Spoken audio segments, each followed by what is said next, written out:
এই মুহূর্তে আমরা দেখতে পাচ্ছি বঙ্গোপসাগরে কিন্তু মেঘ ঘনীভূত রয়েছে এবং এই মেঘ কিন্তু আস্তে আস্তে আমাদের উপকূলের জেলাগুলোর দিকে এগিয়ে আসছে। তবে আপাতত এই মুহূর্তে বৃষ্টিপাত কিন্তু কোনো জেলাতেই ঘটছে না, তবে আকাশ মূলত মেঘলায় রয়েছে। তো আজকে আপনাদের জানাবো কোথায় কোথায় ভারী বৃষ্টির সম্ভাবনা রয়েছে। আমি যদি দুপুর 3টের দিকে চলে যাই, তো দুপুর 3টের দিকে আমরা যেটা দেখতে পাচ্ছি একমাত্র কলকাতাতেই হালকা থেকে মাঝারি বৃষ্টির সম্ভাবনা থাকছে এবং থাকছে হলদিবাড়ি, উত্তর 24 পরগনা, দক্ষিণ 24 পরগনা এবং সুন্দরবনে কিন্তু বৃষ্টিপাত থাকছে। তাছাড়া কিন্তু নদিয়া, মুর্শিদাবাদ, পুরুলিয়া, বর্ধমান এই সমস্ত জায়গাগুলোতে কিন্তু আকাশ মেঘলা থাকছে এবং বৃষ্টিপাত কিন্তু হালকা পাতলা হবে বিকেল 3টে নাগাদ আমরা যেটা দেখতে পাচ্ছি। তো উত্তরবঙ্গে যদি আমরা চলে আসি, তো উত্তরবঙ্গে কিন্তু ভারী বৃষ্টি আজকে আমরা দেখতে পাচ্ছি সব জেলাতেই। তো আমরা সন্ধ্যা 7টা নাগাদ যদি চলে আসি, তো দেখতে পাচ্ছি সন্ধ্যা 7টা নাগাদ কিন্তু দক্ষিণবঙ্গের কোনো জেলাতে বৃষ্টি তেমনভাবে থাকছে না, তবে আকাশ মেঘলা থাকবে। শুধুমাত্র বৃষ্টি থাকছে উত্তরবঙ্গের বেশ কিছু জেলায়, তার থেকে কিন্তু আলিপুরদুয়ারে ভারী থেকে অতি ভারী বৃষ্টির সম্ভাবনা থাকছে আজকে। এবং বাংলাদেশে বিশেষ করে ময়মনসিংহ এবং সিলেট, তাছাড়াও শিলচর, আসাম, গুয়াহাটিতে কিন্তু বৃষ্টিপাত আমরা থাকছে, যেটা আমরা দেখতে পাচ্ছি। পরবর্তী সময় যদি আমরা একদম রাত্রি 10টার দিকে চলে যাই, তো রাত্রি 10টার দিকে কিন্তু উত্তরবঙ্গের সব জেলাতেই ভারী থেকে অতি ভারী বৃষ্টির সম্ভাবনা থাকছে এবং দক্ষিণবঙ্গে থাকছে কিন্তু আকাশ মূলত পরিষ্কার। তবে কলকাতা, উত্তর 24 পরগনা, দক্ষিণ 24 পরগনা, মেদিনীপুর, মেদিনীপুর, হলদিবাড়ি এই সমস্ত জায়গাগুলোতে কিন্তু বৃষ্টিপাত থাকছে রাত্রি 10টার দিকে। তবে আমাদের দক্ষিণবঙ্গে বাঁকুড়া, পুরুলিয়া, বর্ধমান, বীরভূম, মুর্শিদাবাদ, নদিয়াতে কিন্তু মেঘ থাকলেও বৃষ্টিপাত কিন্তু থাকছে না। মধ্যরাত্রে যদি চলে যায় রাত্রি 1টার দিকে, তো রাত্রি 1টার দিকে মেদিনীপুরে কিন্তু আমরা বৃষ্টি দেখতে পাচ্ছি। হলদিবাড়ি, উত্তর 24 পরগনা, দক্ষিণ 24 পরগনা, কলকাতা এই সমস্ত জায়গাগুলোতে কিন্তু বৃষ্টিপাত থাকছে একটা ভালো ধরনের। তবে নদিয়া, মুর্শিদাবাদ, বীরভূম, বাঁকুড়া, পুরুলিয়াতে কিন্তু বৃষ্টিপাত তেমনভাবে থাকছে না, তবে আকাশ কিন্তু মেঘলায় থাকছে।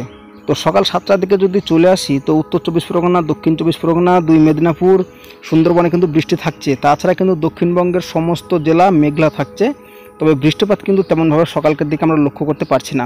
শুধুমাত্র উত্তরবঙ্গের একাধিক জায়গায় কিন্তু ভারী থেকে অতি ভারী বৃষ্টি থাকছে আগামীকালকেও। 8টাতে আমরা তেমন কোনো বৃষ্টি পাচ্ছি না, তবে 8টাতে বৃষ্টিপাত আমরা না পেলেও উপকূলের জেলাগুলোতে কিন্তু বৃষ্টি থাকছে এবং বৃষ্টি থাকছে কিন্তু উত্তরবঙ্গের একাধিক জায়গায়। তো 9টার দিকে যদি চলে আসি, তো 9টার দিকেও একই পরিস্থিতি তৈরি হবে, কিন্তু আকাশ মেঘলা থাকবে। তবে 11টার পর থেকে কিন্তু কলকাতা, হলদিবাড়ি, সুন্দরবন, সাগর, কাকদ্বীপ এই সমস্ত জায়গাগুলোতে কিন্তু বৃষ্টিপাত। তাছাড়া কিন্তু বাংলাদেশের খুলনা, বরিশাল, কলাপাড়া, খেপুপাড়ার দিকে কিন্তু বৃষ্টিপাত থাকছে বেলা 11টার দিকে ভারী বৃষ্টি। এবং যদি আমরা 12টার দিকে, 1টার দিকে চলে যাই, তো এই বৃষ্টি কিন্তু 1টার দিকে আমাদের নদিয়া, মুর্শিদাবাদ, বীরভূম, বাঁকুড়া, পুরুলিয়াতে কিন্তু ভারী ধরনের বৃষ্টিপাত থাকছে আগামীকালকে। তো এই বৃষ্টিপাত সকালকার দিকে না থাকলেও বেলা বাড়ার সাথে সাথে কিন্তু আমাদের দক্ষিণবঙ্গের বিশেষ করে নদিয়া, মুর্শিদাবাদে কিন্তু ভারী বৃষ্টি আমরা দেখতে পাচ্ছি। তো এই বৃষ্টিপাত কিন্তু চলবে আগামী বেশ কিছুদিন ধরে। তো আমরা যেটা দেখতে পেলাম শুক্রবারে কিন্তু বৃষ্টি থাকছে এবং শনিবার যদি আমরা লক্ষ্য করি, তো শনিবার কিন্তু যেটা দেখতে পাচ্ছি বাংলাদেশের মেহেরপুরের কাছে একটু বৃষ্টিপাত থাকছে সকালকার দিকে একদম, আর বৃষ্টিপাত থাকছে উত্তরবঙ্গের একাধিক জায়গাতে। তো তারপর 9টার সময় যদি আমরা দেখি, তো 9টার সময় কিন্তু শুধুমাত্র উপকূলের জেলাগুলোতে বৃষ্টিপাত থাকছে। তাছাড়া দক্ষিণবঙ্গ আকাশ মেঘলা থাকবে, বৃষ্টি কিন্তু আমরা দেখতে পাচ্ছি না। একদম বেলা 12টার সময় যদি আমরা দেখি, কলকাতা, খড়গপুর এবং নদিয়ার শান্তিপুরে কিন্তু বৃষ্টিপাত থাকছে, তবে নদিয়া থাকছে এবং বৃষ্টি কিন্তু মুর্শিদাবাদও থাকছে হালকা পাতলা। দুপুর 3টে নাগাদ যদি দেখি, তো দুপুর 3টে নাগাদ কিন্তু দক্ষিণবঙ্গের সমস্ত জেলাতে কোথাও হালকা, কোথাও মাঝারি, আবার কোথাও কিন্তু ভারী বৃষ্টির সম্ভাবনা থাকছে আগামী শনিবার। তো যাই হোক, এই বৃষ্টিপাত কিন্তু আমরা প্রত্যেক দিনই পাচ্ছি, কোথাও হালকা, কোথাও ভারী, আবার কোথাও মাঝারি। তো এই বৃষ্টিপাত কিন্তু দক্ষিণবঙ্গে আগামী কয়েকদিন ধরে চলতে থাকবে। তবে তার মধ্যে কিন্তু আমরা আগামীকাল আশা রাখছি দক্ষিণবঙ্গের বেশ কিছু জেলা থেকে ভারী থেকে অতি ভারী বৃষ্টি আমরা পাবো। তো আমরা বৃষ্টির পরিমাণটা একবার লেভেলটা দেখে নেব যে বৃষ্টির পরিমাণ। তো বৃষ্টির পরিমাণ আগামী 5 দিনের মধ্যে কিন্তু দক্ষিণবঙ্গে তেমন একটা পাবো না, হালকা পাতলা বৃষ্টি বা আবার কোথাও মাঝারি বৃষ্টি পাবো।